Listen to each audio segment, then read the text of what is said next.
হুগলির আরামবাগ পৌরসভার ১৩ নম্বর ওয়ার্ডের আনন্দনগর পল্লী এলাকায় সরকারি জায়গা দখল করে বেআইনিভাবে প্রাচীর নির্মাণ করার অভিযোগ উঠল এক প্রভাবশালী ব্যবসায়ীর বিরুদ্ধে। এমনটাই দাবি এলাকাবাসীর।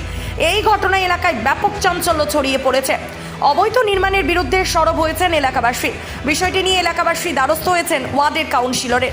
খবর পেয়েই ঘটনাস্থলে গিয়ে পৌঁছায় কাউন্সিলর রথীন্দ্রনাথ দাস। তিনি গিয়ে নির্মাণ বন্ধ করার কথা বলেন।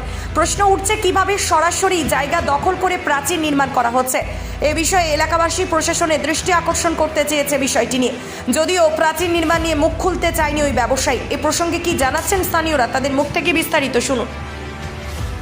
এটা প্রশান্ত ভট্টাচার্য ভাইয়ের কাছ থেকে দখল করেছে জায়গাটা কম পয়সায় করে আমাকে উচ্ছেদ করার জন্য। আমাকে উচ্ছেদ করার জন্য এখানে ৯ মাস ধরে জল রেখে দিয়েছে, সাপ অনেক কিছু আমি করেছি, কাউন্সিলরকে জানিয়েছি, সবাইকে জানিয়েছি, কেউ কোনো ব্যবস্থা নেয়নি।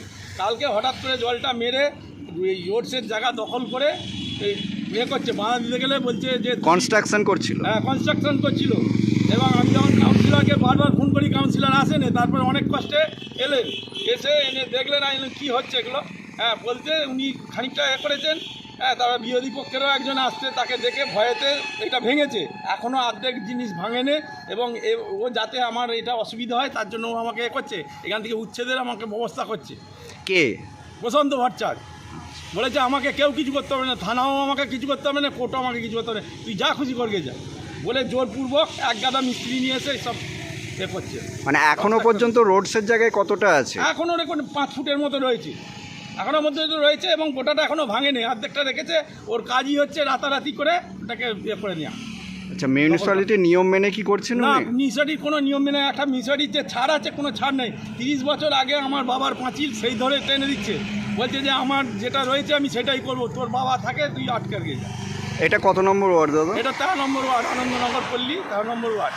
আচ্ছা, এখানকার ওয়ার্ডের কাউন্সিলরের নাম কি? ওয়ার্ডের কাউন্সিলর রথীন দাসকে আমি বলেছিলাম। সে অনেক 3-4বার ফোন করার পর অনেক কষ্টে এলেন, এসে বললেন ওকে যে আপনি এরম করে বেআইনি কাজ করবেন না, বলে দিয়ে চলে গেলেন। তিনি যেই চলে গেলেন বাস আবার যেইকে সেই কাজ আরম্ভ হচ্ছে। তারপরে ভেঙেছে কখন? ভেঙেছে ওই কাউন্সিলর থাকাকালীনই খানিকটা ভেঙেছে, তারপরে আর ভাঙেনে পালিয়ে গেছে। এখন আপনি কি চাইছেন? আমি চাইছি ও নিজের করে আমাদের যেটা সরকারি নিয়ম, সেই সরকারি নিয়ম মেনে ঘর করুক।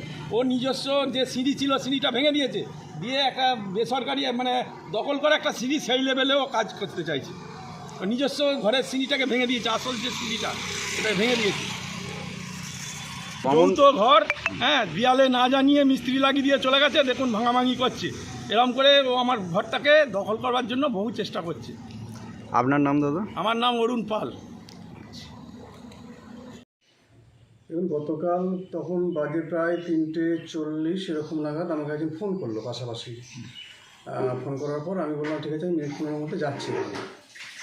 তারপরে আমি স্টেশনে গেছিলাম মেয়েকে তুলতে। সেখান থেকে ফিরে আমি যখন ওখানে এলাম, দেখলাম সত্যি এটা যেটা অবৈধ কাজই হচ্ছে, ওটা যেটা হচ্ছে পিডব্লিউডির জায়গা, সেটাকে পাঁচিল দেওয়ার কাজ করছে, পাঁচিল দিয়ে সিঁড়ি বানায় শুনলাম এসে। তারপরে আমি যার যে মালিক, কে করছে ওটা? প্রশান্ত ভট্টাচার্য, ব্যবসায়ী প্রশান্ত ভট্টাচার্য, কাঠওয়ালা যে মালিক আছে না বালতেপুর মোড়ের আগেটা, উনি করছেন। তা ওনাকে আমি ফোন করে ডাকলাম এবং ওনাকে আমি বারণ করলাম যে আপনার জায়গা কতটা আছে মাপুন, মেপে আপনার জায়গার মধ্যে যা করার করুন, পিডব্লিউডির জায়গা কভার করা যাবে না। তারপরে আমার কথা শুনে রাজি হলেন এবং যেহেতু একটা পুরনো কনস্ট্রাকশান রয়েছে সিঁড়ি একটা, ওরাও বললো যে এটা তো দীর্ঘদিনের, আমি ওটা ভাঙতে চাইছি না। আমি বলবো ওই লেভেলে যদি আপনি করেন আমার আপাতত কোনো আপত্তি নেই, ন্যাচারালি যেহেতু দীর্ঘদিনের ওটা আছে, সেই হিসাবেই আমি মেপে দিলাম ওনাকে যে এই পর্যন্ত আপনি পাঁচিল যেটা দিচ্ছিলেন গার্ডওয়ালের মতন ওটা খুলে ফেলে দিন আপনি।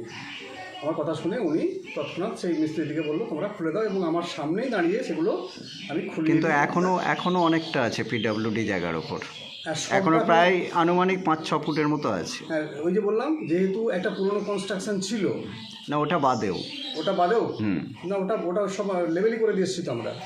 যে ওইটার লেভেলে এদিক পর্যন্ত যতটা আছে, মানে সেই ইলেকট্রিক পোস্ট আছে দেখবেন, ইলেকট্রিক পোস্টের একটু আগে পর্যন্ত, মানে ওই লেভেলে আমি আপাতত খুলে দিন। নিচের দিকটা কি আছে এখনও? নিচের দিকটাও আছে, নিচের দিকটা পুরোটাই আছে এবং একদিকের একটা দেয়াল আনুমানিক 5-6 ফুটের মতো আছে। আচ্ছা, যদি থাকে ওটা দেখছি আমরা। ওটা আবার কী ব্যবস্থা নেবেন? ওটা অবশ্যই খুলিয়ে দেবো, কারণ পিডব্লিউডির জায়গায় ওইভাবে আকার করা যায় না। এবং আমরা দেখছি আজকে নয়, বিগত বেশ কিছুদিন ধরেই রাস্তার গায়ে যে পিডব্লিউডি জায়গা আছে, বহু জায়গা কিন্তু এইভাবে কারা করছে জানি না, কীভাবে করছে, এগুলো ঠিক নয় মোটেই। আমরা চাই এগুলো ক্লিয়ার থাক, এবং আগামী দিনেও হয়তো ওখান দিয়ে পৌরসভার ড্রেন হবে খুব শীঘ্রই, হয়তো তখন আশা করছি আমরা সবাই ওগুলো ক্লিয়ার করে দেবো ওগুলো ভেঙে। কারণ ওই জায়গাতে সরকারি যে কোনো কাজ হতে পারে, ড্রেন হতে পারে বা অন্য কোনো কাজ হবে, সেটা অবৈধভাবে আমরা কেউ করতে চাই না, বা আমরা তাকে সমর্থন করি না। আমরা চাই ওগুলো ক্লিয়ার করুক, এবং আগামী দিন আমার ধারণা আগামী 4-5 মাসের মধ্যেই পাশে দিয়ে পৌরসভার একটা ড্রেন বেরোবে, যেটা আমাদের শান্তিনিকেতন পল্লী, আনন্দনগর পল্লী, আজাদ পল্লী। এটা আনন্দনগর পল্লীতেই হয়েছে, তাই তো? হ্যাঁ, ওটা আনন্দনগর পল্লীতে মধ্যেই পড়ছে ওটা। এই পল্লীটার পুরো জল বেরোনোর খুব সমস্যা, এই জন্য পৌরসভা থেকে একটা থ্রু এসডিওর মাধ্যমে একটা গভর্নমেন্টের কাছে পারমিশন চাওয়া হয়েছে ড্রেন করার জন্য। কারণ যে হাই রোড অথরিটি করেছে সেটা আমাদের কোনো কাজে লাগছে না। ন্যাচারালি ওর পাশ দিয়ে খুব শীঘ্রই শুরু হবে একটা ড্রেনের কাজ, তখন আশা করছি আমরা ওগুলো সব ক্লিয়ার করে দিতে পারবো। দাদা, আপনার পরিচয়? আমি 13 নম্বর ওয়ার্ডের কাউন্সিলর রথীন্দ্রনাথ দাস। ধন্যবাদ। সারাদিনে আপনার এলাকার খবর দেখতে আমাদের বাংলা দিশা ডিজিটাল ফেসবুক ও ইউটিউব পেজটি লাইক করে রাখুন এক্ষুনি। আপনারা দেখছেন আমার বাংলার নতুন দিশা, বাংলা দিশা।